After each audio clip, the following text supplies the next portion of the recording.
अस्सलाम वालेकुम dear student. आज का हमारा वीडियो लेक्चर है इंट्रावेनस इंजेक्शन, जो कि पेरेंटल मेडिकेशन का 4th नंबर पार्ट है। तो आज के इस वीडियो लेक्चर में सबसे पहले हम आपको बताएंगे कि इंट्रावेनस इंजेक्शन कौन से होते हैं। इसके बाद इंट्रावेनस इंजेक्शन का प्रोसीजर क्या है कि इंट्रावेनस इंजेक्शन लगाते वक्त हमने कौन से जो है एंगल को अपनाना है, कौन सा प्रोटोकॉल हम अपनाएंगे। उसके बाद हमारे पास वो कॉम्प्लिकेशन जो इंट्रावेनस इंजेक्शन के साथ रिलेट करते हैं, जो आईवी इंजेक्शन लगाते हुए कॉम्प्लिकेशन हो सकते हैं, तो वो कौन कौन से हैं। और एट द एंड हम आपको ये बताएंगे कि नीडल स्टिक इंजरी क्या होती है और इससे हम अपने आप को किस तरह बचाएंगे। एक बात मैं आपको बताता चलूं, ये वीडियो इंतहाई इंपॉर्टेंट है क्योंकि इससे आपके एग्जाम में बहुत से एमसीक्यूज आते हैं। तो अभी हम स्टार्ट कर लेते हैं।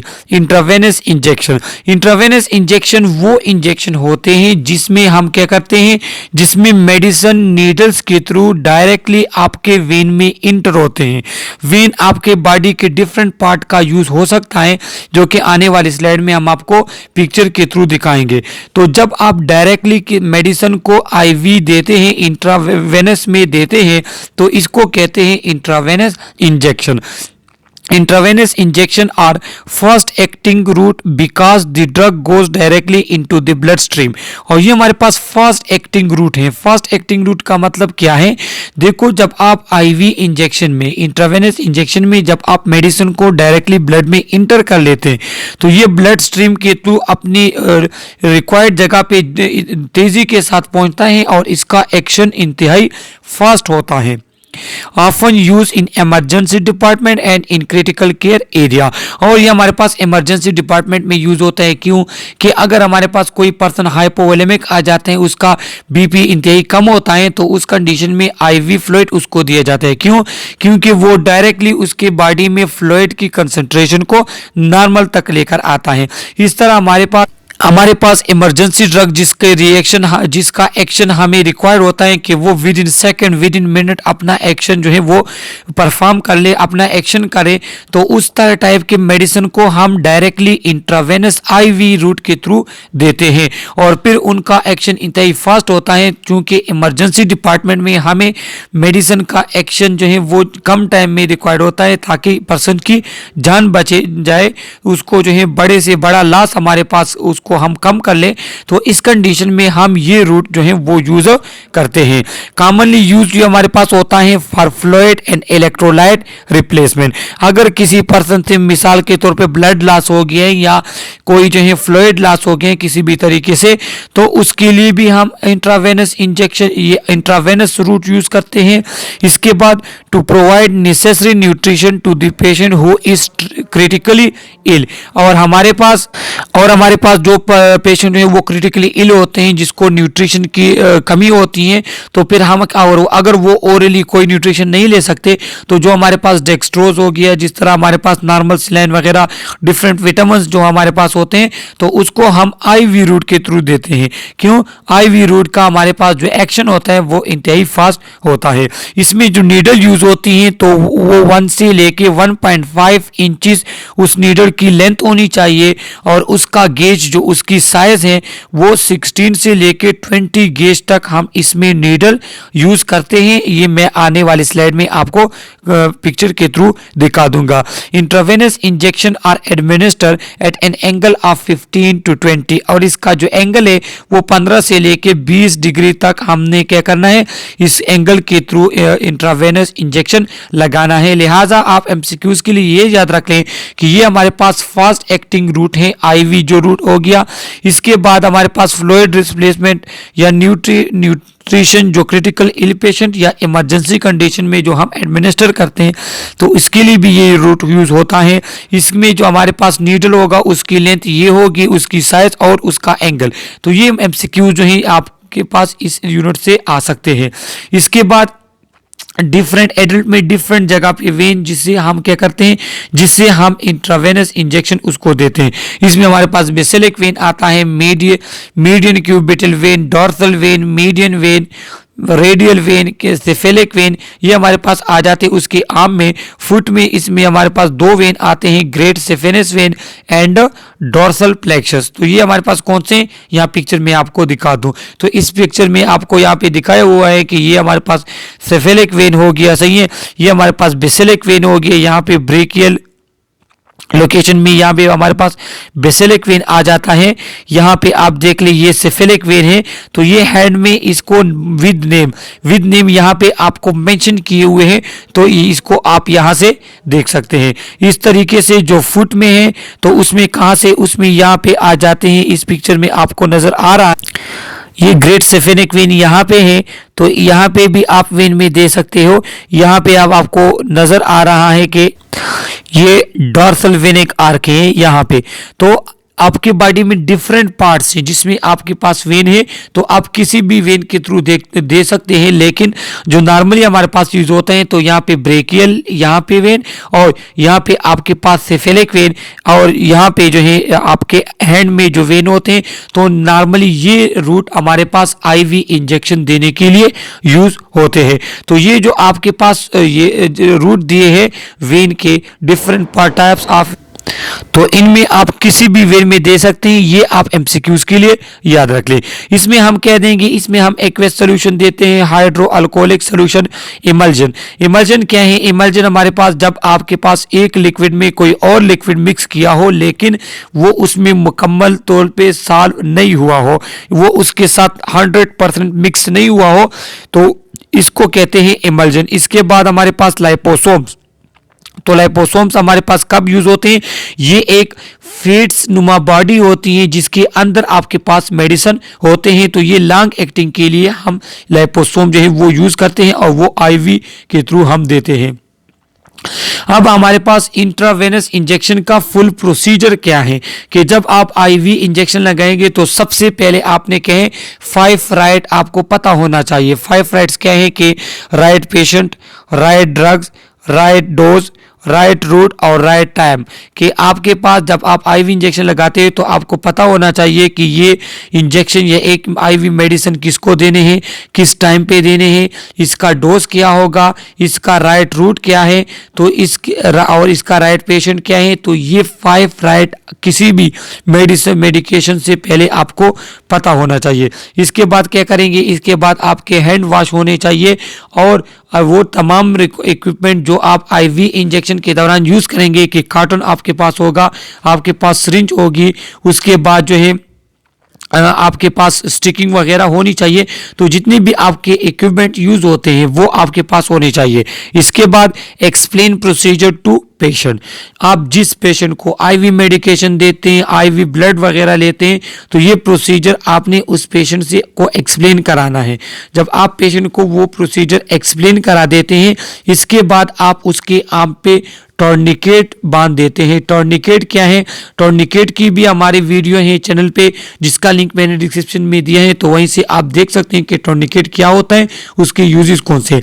लेकिन यहाँ पे मैं सिर्फ आपको बता दूं कि ये एक रबर बैंड सा होता है जो आर्म के इर्द गिर्द जो है बांध देते हैं, तो इससे फिर आपका वेन जो है वो विजिबल हो जाता है। इसके बाद आप पेशेंट को कहेंगे कि आप अपने हाथ को ओपन, अपनी मुट्ठी को ओपन एंड क्लोज करें। क्यों? इससे फिर ब्लड की सर्कुलेशन सही से हो जाती है, और इससे वेन आपके पास विजिबल हो जाता है, जिसमें आपने आईवी मेडिकेशन करानी है, आईवी इंजेक्शन लगाना है। इसके बाद जब आप ये प्रोसीजर अपनाएंगे, उसके बाद आप ये करेंगे कि जिस वेन से आपने आईवी ब्लड लेना है या जिस वेन में आपने आईवी इंजेक्शन लगाना है, उसको पहले आप पल्पेट करेंगे, फुली विजिबल करेंगे। उसके बाद आप उसको क्लीन करेंगे अल्कोहल स्वाब से, ताकि वहां पे कोई भी जम्स वगैरह न रह जाए। इसके बाद जो आप नीडल यूज करते हैं सिरिंज का, आपके पास एंगल 15 से लेके 20 तक आपने एंगल यूज करना है आईवी मेडिकेशन के लिए।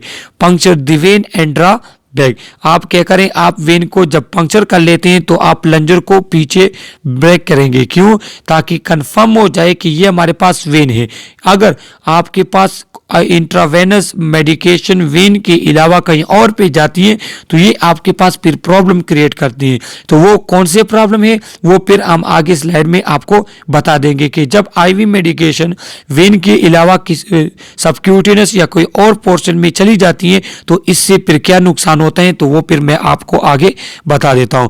इसके बाद once you know that you are in vein release the tourniquet and gently lower the angle of the needle then inject the solution very slowly. और जब आप ये कंफर्म कर ले कि ये आईवी जो है ये वेन में नीडल चली गई है तो उसके बाद आप क्या करेंगे, टर्निकेट के ओपन करेंगे।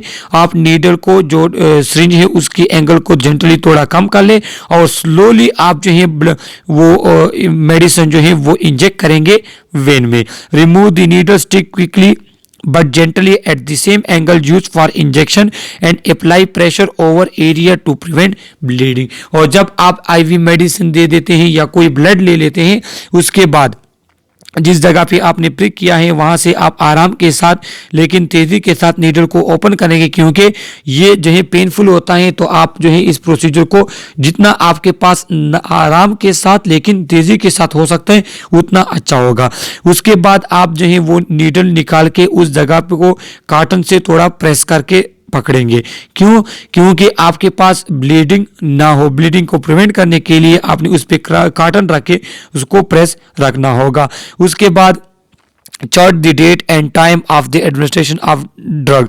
तो जो ड्रग आपने उसको एडमिनिस्टर की उसका टाइम उसका डोज वगैरह ये आप मेंशन करेंगे पेशेंट के चार्ट में।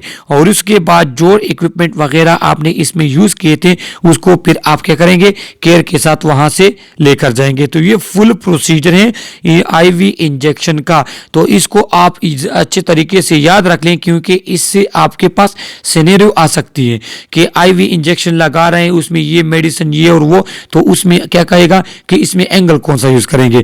तो फिर आप सिनेरियो देखकर डर जाते हैं, लेकिन वो इंतहाई सिंपल होता है। तो इस स्लाइड से आपके पास सिनेरियो आ सकता है। अब हमारे पास आईवी थेरापी या आईवी इंजेक्शन वगैरह में कौन सी कॉम्प्लिकेशन हो सकते हैं। पहला हमारे पास है इनफिल्ट्रेशन। इनफिल्ट्रेशन में क्या किसे कहते हैं कि escape of fluid into subcutaneous tissue due to dislodgement of the needle causing swelling and pain. कि जब आपके पास वेन के अलावा कहीं और जगह पे सबक्यूटेनियस पोर्शन में आपके पास नीडल हो और आप आईवी फ्लूइड उसमें पुश कर लेते हैं तो वो जगह आपके पास क्या, वो जगह स्वेल हो जाती है, पेनफुल हो जाती है और उसको कहते हैं इनफिल्ट्रेशन। तो वो जगह पेन इसलिए करती है, देखो आपके पास वेन की तो कैपेसिटी ज़्यादा है, उसमें जब आप ब्लड इंसर्ट करते हैं तो वो तो ब्लड सर्कुलेशन के साथ आपके बॉडी में सर्कुलेट होता है।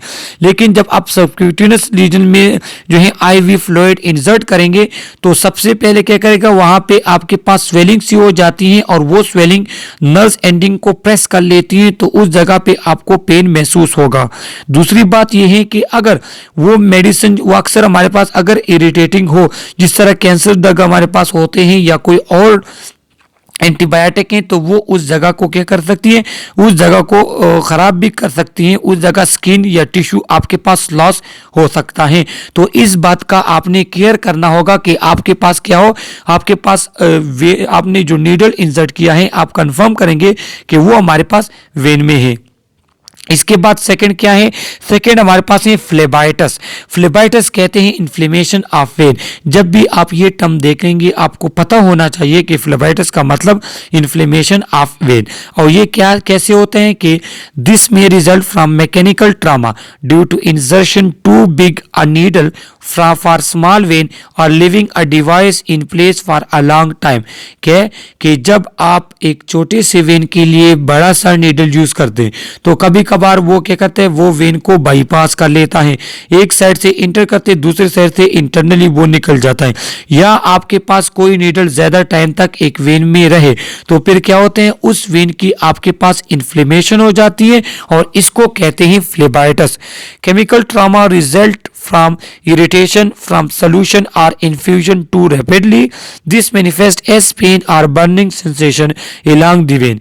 कि एक ऐसा होता है कि अगर आपके पास कोई केमिकल ट्रामा मतलब एंटीबायोटिक या जिस तरह हमारे पास कैंसर ड्रग्स वगैरह है, अगर वो आपने जो है बड़ा नीडल यूज किया और उसने वेन को बाईपास किया है या कोई और मसला है, तो फिर क्या करेगा वो उस जगह की क्या वहां पे आपको बर्निंग सेंसेशन होती है, वहां पे आपको पेन फील होगा। क्यों? क्योंकि वो मेडिसिन इरिटेटिंग है और आपने वेन को बाईपास किया है। On observation, there may be redness, increased temperature over the course of the vein. The site should be changed and warm compress should be applied. और क्या होते हैं कि जब आपके पास वेन की इन्फ्लेमेशन हो जाए किसी बड़े से नीडल से या कि नीडल एक ज़्यादा टाइम के लिए उसके वेन में हो, तो फिर उस कंडीशन में आपके पास वो जगह रेड हो जाती है, टेम्परेचर उसका हाई हो जाता है, मीन्स वो जगह गर्म सी रह जाती है क्योंकि वहाँ पे इन्फ्लेमेशन है ना। और इन्फ्लेमेशन का मेन साइन आपके पास क्या है उसका ये कि वो जगह आपके पास टेम्परेचर उसका हाई हो जाता है। तो फिर इस कंडीशन में आप ऐसा करेंगे कि उस जगह को कंप्रेस करेंगे और आप जो है उस जगह को वार्म करेंगे, थोड़ा बहुत कंप्रेस करेंगे और आप वेन का जगह चेंज करेंगे। मतलब अगर आपके पास आईवी किनोला है उस 2-3 दिन से ज़्यादा अगर उसके हुए हैं तो फिर हम क्या कर लेते हैं वहाँ से आईवी किनोला इंसर्ट करके एक और किनोला किसी और वेन में लगा देते हैं, क्योंकि एक वेन में ज़्यादा टाइम तक अगर आईवी लाइन रहेगा तो फिर वो आपके पास इन्फ्लेमेशन होगी, फ्लेबाइटिस होगा उस वेन का। Circulatory overload. सर्कुलेटरी ओवरलोड किसे कहते हैं कि जब आप इंट्रावेनस फ्लूइड हद से ज्यादा देते हैं तो फिर आपके पास ओवरलोड हो जाता है। The intravascular fluid compartment contain more fluid than normal.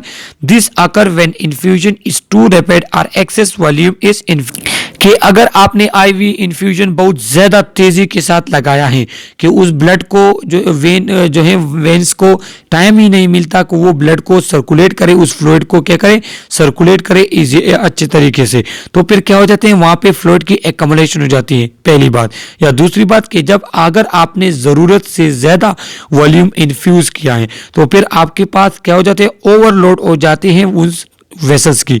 This manifest as dyspnoea, cough, frothy sputum and gurgling sound on aspiration. क्या होता है फिर इस कंडीशन में आपको डिस्पनिया हो सकता है, मतलब कि रिस्पायरेटरी प्रॉब्लम आपको हो सकती है, कफ आपको होगा, फ्रॉथी स्पूटम एंड क्या होगा फ्रॉथी स्पूटम किसे कहते हैं कि स्पूटम जो है उसमें आपके पास कुछ अजीब सा स्मेल आता है। और क्या होगा कि एस्पायरेशन गर्गलिंग टाइप होगी कि जो है पेशेंट अगर एस्पायरेशन करता है या वो सांस लेते हैं तो गर्गलिंग टाइप होगी कि उसके जो ईयरवे में कहें फ्लूइड टाइप होगा। ये क्यों होता है? ये तब होता है कि जब आपके पास कोई पेशेंट फ्लूइड ओवरलोड हो जाए। इसके बाद हमारे पास फोर्थ वन क्या है एम्बोलिज्म। एम्बोलिज्म के अगर कोई आपके पास इंट्रावेनस में या वेन में कोई क्लॉट आ जाए या उसमें कोई एयर एम्बोलिक्स आ जाए तो फिर उससे क्या हो जाता है उससे आपके पास एम्बोलिज्म काज होता है, ऑब्स्ट्रक्शन होती है ब्लड वेसल की। और अगर ये एम्बोलिज्म आपके पास ब्रेन या हार्ट वगैरह में हो जाए या कोई रिस्पिरेटरी सिस्टम में हो जाए तो ये इंतहाई नुकसानदेह होती है। ये आपके पास ब्लड सप्लाई को स्टॉप कर लेती है और इससे पेशेंट की डेथ भी हो सकती है। तो ये हमारे पास कॉम्प्लिकेशन है जो आईवी थेरेपी में हो सकते हैं, लिहाजा आपने इसको क्या करना है ख़त्म करना है। आपने ये कॉम्प्लिकेशन को क्या करना है, इस कॉम्प्लिकेशन से आपने खुद को बचाना है, इसकी केयर करनी है। इसके बाद हमारे पास जो इक्विपमेंट यूज होते हैं आईवी थेरेपी में उसमें needles available in different gauge के हमारे पास नीडल होते हैं। गेज कहते हैं उसके साइज को कि जितनी किसी नीडल का गेज कम होगा उसका मतलब ये होगा कि उतनी उसकी साइज ज़्यादा है। मिसाल अगर मैं आपको दूं तो जो हमारे पास आईवी कैनोला होता है, आईवी कैनोला का हमारे पास अलग लेक्चर है जिसमें मैंने चैनल पे दिया है, तो उसको आप देख सकते हैं, तब आपको गेज वगैरह का पता चल जाएगा। गेज का मतलब ये होते हैं कि अगर हमारे पास 24 गेज आईवी लाइन है और एक 18 गेज है तो 18 गेज आईवी लाइन का साइज बड़ा होगा बनिस्बत 24 गेज के। तो ये बात आपको याद होनी चाहिए। इसके बाद हमारे पास सिरिंजेस में बैरल होता है, प्लंजर विद और विदाउट नीडल सिरिंजेस हमारे पास होते हैं, कैलिब्रेटेड इन मिलीमीटर और मिलीलीटर और यूनिट्स में हमारे पास सिरिंज होते हैं। अब हमारे पास क्या है, needle size is designated by length and gauge. जो हमारे पास नीडल साइज होता है तो वो डिपेंड करता है उसकी लेंथ कितनी है, उसकी मोटाई कितनी है, गेज कितना है, और ये डिपेंड भी करता है आपके पास लोकेशन पे कि हम सबक्यूटेनियस के लिए छोटी सी बारीक सी छोटी लेंथ और बड़े गेज का जो है नीडल यूज करते हैं। लेकिन जो हमारे पास आईएम होते हैं तो उसके लिए क्या, उसके लिए हमारे पास फिर ज्यादा लेंथ का जो है नीडल यूज होगा। तो ये डिपेंड करता है आपके लोकेशन पे।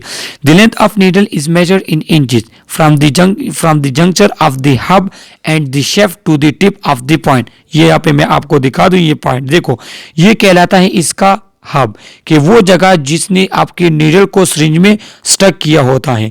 और ये हमारे पास कहते हैं इसके शेफ्ट को, जो पाइप टाइप का होता है नीडल का, जिसके थ्रू आपके पास मेडिसिन जाती है। और ये हमारे पास इसका ल्यूमन है जिसे बेवल भी कहते हैं। तो ये हमारे पास नीडल के पार्ट्स है। अब the gauge of needle use to designate the size of the lumen range from 27 the finest to 13 the largest. कि हमारे पास इसके जो गेज हैं तो वो 27 मतलब सबसे बारीक नीडल जो होती है उसका गेज 27 होगा, और सबसे लार्जेस्ट जो होते हैं वो हमारे पास 13 गेज का होता है। द स्मॉलेस्ट द नंबर, ये तो बात मैंने आपको बता दी कि जितना आपके पास नंबर कम होगा गेज का, उसका उतना आपके पास जो है वो साइज उस नीडल का बड़ा होगा। ये हमारे पास जो है नीडल्स के पार्ट हैं सिरिंज में जो स्टक होता है। और ये जो है इसके साइज की बिना पे है कि 19 गेज वाला हमारे पास इतना नीडल्स होते हैं। यहाँ पे आपको नजर भी आ सकते हैं, देखो जितना गेज हमारे पास बढ़ रहा है उतना हमारे पास साइज जो है वो क्या होता है, छोटा होता जा रहा है। तो ये आपको फिर जो है नॉर्मल नेचुरली आपको पता होना चाहिए क्लिनिकली में, कि क्लिनिक में अगर आपको कौन कहे कि हमारे पास छोटे बच्चों में कौन से गेज का जो है आईवी लाइन यूज होता है, तो आपको फिर पता होना चाहिए 24। उसके बाद अगर आपके पास थोड़ी बड़े वेन है तो उसके लिए फिर 22। इस तरह आप 24, 22, 20 इस तरह जाएंगे तो आपके पास साइज नीडल का बढ़ेगा। खैर ये जो है आईवी किनोला जो है मेरा चैनल पे अलग एक लेक्चर है जिसका लिंक मैंने डिस्क्रिप्शन में दिया है, तो वहीं से जाकर आप इसके डिफरेंट गेज और साइज वो आप देख सकते हैं। ये हमारे पास इंपॉर्टेंट चीज़ें कि जब हम आईवी मेडिकेशन करते हैं, आईवी ब्लड टेकिंग करते हैं, आईवी थेरेपी करते हैं, उस दौरान क्या होता है कि उस नीडल जिससे हमने पेशेंट में जो है प्रिक किया हुआ है, पेशेंट से हमने ब्लड लिए हैं, तो उससे कभी कभार हमारी कोताही की वजह से हेल्थ केयर प्रोवाइडर को उससे प्रिक हो जाता है। तो आपने इसको प्रिवेंट करना है। क्यों? One of the most potentially hazardous procedure that healthcare personnel face is using and disposing of needles and sharp। कि आप शार्प्स कोई ब्लेड्स वगैरह या नीडल्स वगैरह आपने इसको अच्छे तरीके के साथ डिस्पोज करना है। ऐसा ना हो कि इससे आपको खुद प्रिक हो, क्योंकि अगर इस नीडल से आपको प्रिक हो जाए तो फिर पेशेंट को जो डिजीज होगी जो कम्युनिकेबल हो तो फिर वो आपको हो सकती है। जिस तरह हमारे पास हेपेटाइटिस बी आ गया, एड्स आते हैं, HIV हमारे पास आते हैं, डिफरेंट टाइप ऑफ और भी डिजीज है, तो वो फिर आपको लग सकते हैं। तो इससे आपने क्या करना है, नीडल स्टिक इंजरी से खुद को बचाना होगा। नीडल स्टिक इंजरी क्या है वो तो मैंने आपको बता दी कि कोई भी नीडल जो है आप किसी को इंजेक्शन लगा लेते हैं तो फिर आप उसको डिस्पोज करने के वक्त अगर आपने ख्याल नहीं किया उसी नीडल से आपको प्रिक हुआ तो फिर इससे क्या होगा, इससे आपको डिफरेंट टाइप ऑफ डिजीज हो सकते हैं। तो फिर आपने क्या करना होगा, use appropriate puncture proof disposal container to dispose of uncapped needles and sharp. कि आपके पास जो अनकैप्ड नीडल्स हैं या जो ब्लेड्स वगैरह हैं उसके लिए आपने जो डिस्पोजेबल बॉक्स रखा है तो वो फिर ऐसा होगा कि उससे कोई नीडल बाहर ना निकले या उससे कोई नीडल बाहर ना गिरे, सही है, जिससे आपको प्रिक होने का खतरा हो। Never throw sharp in a waste basket. Waste basket में आप नीडल्स वगैरह को नहीं फेंकेंगे। क्यों? क्योंकि वेस्ट बास्केट जो हमारे पास वेस्ट पर्सन होते हैं जो गंदगी वगैरह वेस्ट वगैरह को जो है हॉस्पिटल से दूर लेकर जाते हैं तो उनको भी प्रिक हो सकता है। जो तो इससे आपने प्रिवेंट करने के लिए आपने इसको अपने नीडल का अपना एक बॉक्स होता है डिस्पोजेबल बॉक्स, आपने उसमें डालना है। और जब कोई पर्सन उसको फिर डिस्कार्ड करेगा, हॉस्पिटल से बाहर कहीं डिस्कार्ड करेगा तो फिर उसको पता होगा कि उसने इस केयर करनी है, क्योंकि इसमें जो नीडल है वो उसके लिए खतरनाक हो सकते हैं। Never recap use needles. जो आपके पास यूज नीडल होते हैं तो उसको आप रिकैप ना किया करें, क्योंकि जब आप इसको रिकैप करते हैं तो हो सकते हैं कोई बाई मिस्टेक उसको फिर से यूज कर ले, तो इसको आपने रिकैप नहीं करना बल्कि उसको आपने डायरेक्ट डिस्कार्ड करना है। When रिकैपिंग a needle use a one handed scope method, और जब आप नीडल्स को मतलब आपने जो है इंजेक्शन लगा लिया, तो जब इंजेक्शन लगा लिया तो फिर आप उसको रिकैप कर लेते हैं और उसको फिर डिस्पोजेबल बॉक्स में डालते हैं। तो उसको फिर आपने रिकैप किस तरह करना है, उसको रिकैप आपने इस तरीके से करना होगा कि जो उसका कैप होगा उसको आप किसी प्लेस पे रख लें और नीडल को आप इस तरह उसमें डाल दें। जब आपको पता चल जाए कि नीडल जो है वो अपने कैप में चली गई है, तो फिर आप उसको सेकेंड हैंड से उस कैप को उस पर फिक्स कर ले। तो ये फिर ऐसा होगा कि अगर आपने इस कैप को अगर आपने अपने हैंड में लिया है और इसको आप पुश कर रहे हैं, तो हो सकते हैं कि ये नीडल इससे सेट पे हो कि आपके फिंगर या आपके हैंड में वो प्रिक कर ले। लिहाजा आपने इसके टिप को क्या करना है, किसी टेबल पे रख के आपने उसमें से नीडल को इंसर्ट करनी है और फिर आपने जो है उसके ऊपर कैप को क्लोज करना है। सही है। तो ये हमारे पास जो है क्या है, ये हमारे पास नीडल स्टिक इंजरीज जो अक्सर हॉस्पिटल्स में होती है, लिहाजा आपने इससे खुद को भी प्रिवेंट करना है और वहां पे जो आपके पास फेलोज होते हैं या कोई और पेशेंट है उससे भी आपने प्रिवेंट करना है। क्योंकि अगर आपने किसी पेशेंट को ये लगा ली, उसको कोई एड्स था, कोई हेपेटाइटिस वगैरह थे, तो डायरेक्टली वो फिर डिजीज आपको हो जाती है। लिहाजा ये कुछ आईवी थेरेपी के दौरान कुछ आपके पास प्रिवेंटिव मेजर थे, ये आपने लेने होते हैं। डिफरेंट कॉम्प्लिकेशन जो हमने एक्सप्लेन किए उसको आपने प्रिवेंट करना होता है। आईवी का प्रोसीजर और आईवीएम में उसमें हम कौन से मेडिसिन लेते हैं, तो ये तमाम चीज़ें आप एमसीक्यूज के लिए याद रख लें, क्योंकि इस पार्ट से आपके पास बहुत से एमसीक्यूज आपके एग्जाम में आते हैं और डिफरेंट टेस्ट में आते हैं। Okay, thank you.